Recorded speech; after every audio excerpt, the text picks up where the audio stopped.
అది మా రాష్ట్రమే, మన రాష్ట్రమే.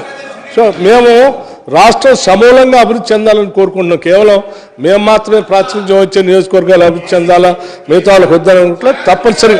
సార్ సార్ సార్ నేను సార్ సార్ సార్ మీరు చెప్పిన వాటిని నేను పాజిటివ్గా తీసుకొని నేను సభ దృష్టికి తీసుకొని వస్తా ఉన్నాను అధ్యక్ష. తప్పనిసరిగా ఆ పని చేస్తాం.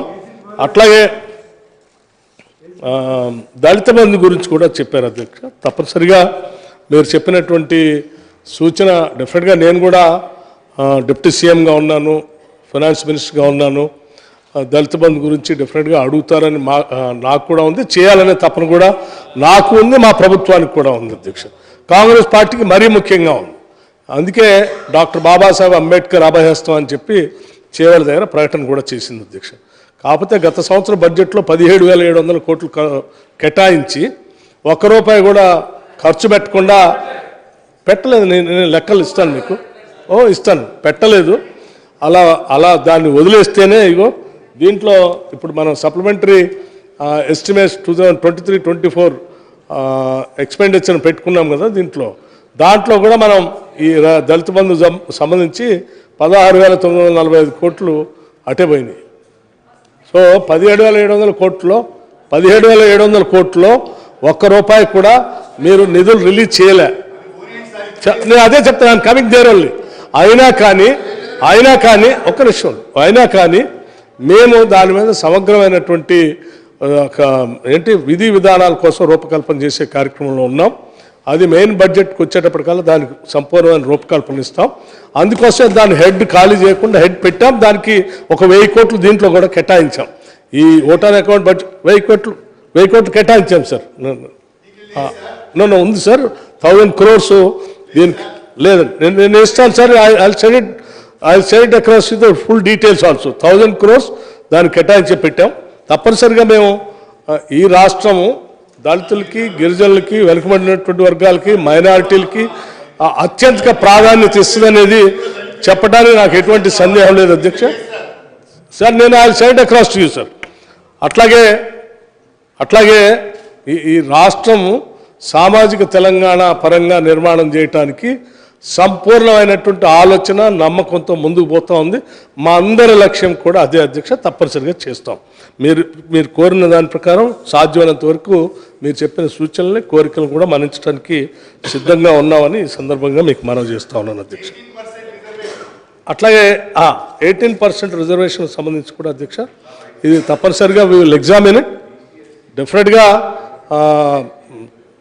We will examine it. సాధ్యమైనంత త్వరలో అప్రాప్రియేట్ టైంలో దానిపైన కూడా నిర్ణయం చేస్తాం. అట్లాగే ఇప్పుడే కాదు అధ్యక్ష, ఇక భవిష్యత్తులో కూడా కేవలం బడ్జెట్ మీద జనరల్ డిస్కషనే కాదు, ఎప్పుడైనా మీరు సూచనలు, సలహాలు ఇస్తే ఈవెన్ అసెంబ్లీ లేనప్పుడు కూడా తప్పనిసరిగా అవి రాష్ట్ర ప్రయోజనాలకు ఉపయోగపడేటట్టుంటే తప్పనిసరిగా పరిగణన తీసుకొని సాధ్యమైనంత వరకు వాటిని ఇంప్లిమెంట్ చేయడం కోసం మేము ప్రయత్నం చేస్తామని వారు సభాపతి గారి ద్వారా మీకు తెలియజేస్తా ఉన్నాను అధ్యక్ష. అట్లాగే మిత్రులు అక్బరుద్దీన్ గారు సార్, జాబ్ గ్యారంటీస్ గురించి ఆల్రెడీ నేను ఇందానే చెప్పాను సార్. జాబ్ క్యాలెండర్ గురించి కూడా అధ్యక్ష ఇప్పటికే పబ్లిక్ సర్వీస్ కమిషన్ని మేము కాన్స్టిట్యూట్ చేశాం. దానికి కావాల్సిన నిధులు కేటాయించాం. దానికి కావాల్సిన సిబ్బందిని ఏర్పాటు చేసుకునే క్రమంలో ఉన్నారు. తప్పనిసరిగా అన్ని శాఖల్లో ఉన్నటువంటి ఖాళీలకు సంబంధించిన సమాచారం అంతా వారికి ఇచ్చేసి కొద్ది రోజుల్లోనే, ఇదే ఇబ్బంది లేదు సార్, కొద్ది రోజుల్లోనే డెఫినెట్గా మేము ఇచ్చిన మాట ప్రకారం జాబ్ క్యాలెండర్ని డిక్లేర్ చేస్తాం. దాన్ని ప్రతి సంవత్సరం కూడా పాటిస్తామని కూడా ఈ సందర్భంగా మీ అందరికి నేను దృష్టికి తీసుకొని వస్తున్నాం అధ్యక్ష. ఇక అక్బరుద్దీన్ గారు కొన్ని విషయాలు చెప్పారు అధ్యక్ష. తప్పనిసరిగా వాటికి సంబంధించి 6 గ్యారంటీస్ సంబంధించి కొన్ని విషయాలు చెప్పారు. మేము ప్రస్తుతం ఓటాన్ అకౌంట్ సందర్భంగా మేము గ్రామ సభలు నిర్వహించాము అధ్యక్ష. గ్రామాలు కానీ ఇక్కడ డివిజన్ సభలు కానీ మాకు వచ్చినటువంటి అప్లికేషన్స్ ప్రకారం వాటన్నిటిని ఎలిజిబిలిటీ క్రైటీరియా ప్రకారం ఉన్నటువంటి ఆ అప్లికేషన్ అంచనాల మేరకు కొంత బడ్జెట్ని ఓటాన్ అకౌంట్ బడ్జెట్లో ప్రవేశపెట్టడం జరిగింది. పూర్తిగా ఇంకా ఆ వెరిఫికేషన్ మళ్ళీ తర్వాత డోర్ టు డోర్ కూడా మేము పంపిస్తూ ఉన్నాం.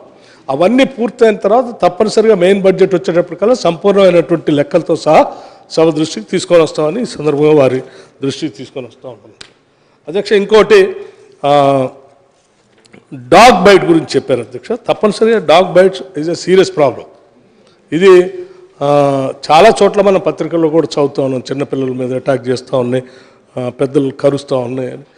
ఇది చాలా సీరియస్ ప్రాబ్లం. డెఫినెట్గా నేను మా ప్రభుత్వం తప్పనిసరిగా డాగ్ బైట్ సంబంధించి సంబంధిత వెటర్నరీ డిపార్ట్మెంట్ వాళ్ళందరితో కూడా సీరియస్గా రివ్యూ చేసి సాధ్యమైనంత వరకు వాటిని ఎట్లా కంట్రోల్ చేయాలనేది అనేది ఒక యాక్షన్ ప్లాన్ తయారు చేద్దాం. అవసరమైతే ఈ డాగ్ బైట్స్ సంబంధించినటువంటి దాని మీద కొంచెం ఇంట్రెస్ట్ ఉన్నటువంటి శాసనసభ్యులు మిగతా వాళ్ళందరినీ కూడా కూర్చోబెట్టి మాట్లాడి ఒక యాక్షన్ ప్లాన్ తయారు చేద్దామని చెప్తా ఉన్నాను అధ్యక్ష.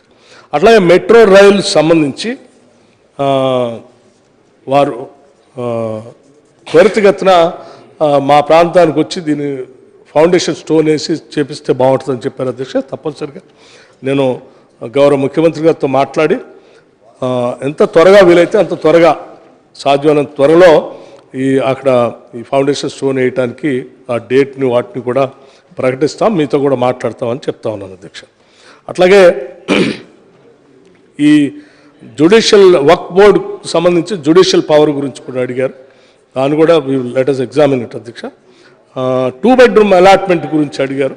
నేను కూడా చూశాను అధ్యక్ష. 2 bedroom ఇల్లు కంప్లీట్ అయి ఉండి అక్కడ అంతకుముందు ఉన్నటువంటి గుడిసెలు కానీ లేకపోతే మిగతా వాళ్ళు కూడా ఖాళీ చేపించేసి 2 bedroom కట్టించిన తర్వాత మీకు అలాట్ చేస్తామని చెప్పడం వల్ల 4-5 సంవత్సరాల నుంచి వాళ్ళు పాపం వేరు ప్రాంతాల్లో రెంట్లు కట్టుకోలేక బాధపడుతున్నారు.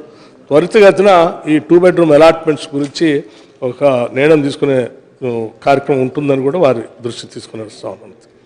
అట్లాగే all the residential schools rentals సంబంధించి క్లియర్ చేయమని అడిగారు. కొన్ని సంవత్సరాలుగా ఈ పెండింగ్ ఉన్నాయి అధ్యక్ష. తప్పనిసరిగా వన్ ఆఫ్టర్ ది అదర్ అంటే క్లీన్ చేసే క్రమంలో ఉన్నాం.